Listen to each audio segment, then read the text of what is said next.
September 11, finding our true self. Oh, this meditation was a little hard for me to read. It's not really hard to read, it's hard for me to remember that particular time in my life. Actually, we could say much of my life up until maybe my mid 30s or maybe 40s even. Really low self-esteem, really certain that I didn't bring value to the world, and found myself running from myself, like trying to hide, trying to pretend that I was good enough or worthwhile or valuable. And I think that was part of that part of me that strived a lot, trying to prove my worth, trying to prove my value. I wonder if any of you can relate to this. And so I set out to sort of meet myself. It was like, hey, enough, Mary, enough.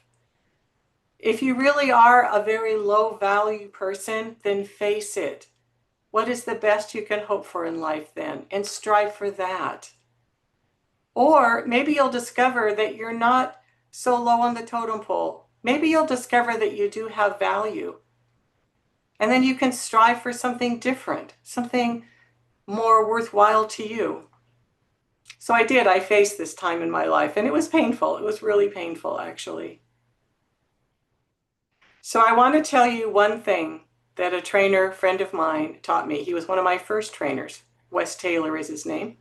I think he lives in Canada right now. Anyways, Wes said, Mary, go out into the world and talk to at least 3 people who you trust completely and ask them what needs of yours are met by having me in your life. What needs of yours are met by having me in your life. And I did it. It was really scary.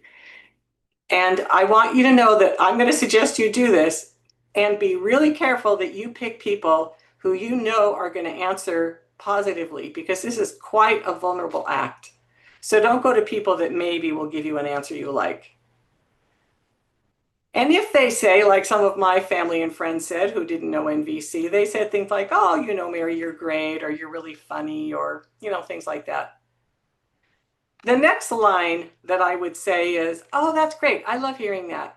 But could you be more specific? Like, how exactly am I funny? Or what do I do that makes your life better? This was all about trying to reimagine my self-worth in the world, kind of in a way to change my self-image of who I was in the world. It was very vulnerable, deeply personal, and amazingly healing.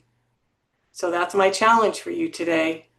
Are you willing to talk to, I would love it if you would talk to 3, but maybe you could only muster up 1, even 1 person on this very day, and ask them what needs of theirs are met by having you in their life. And if they give you a general answer, try to pull out some specifics so you can know. For myself, I started to notice commonalities in a variety of people saying similar things.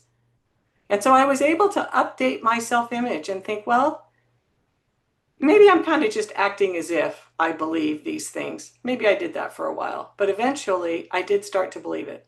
I did start to see myself as a valuable and worthwhile person. I hope you have the same experience, and I'd love to hear what you find out in the forum. Thanks.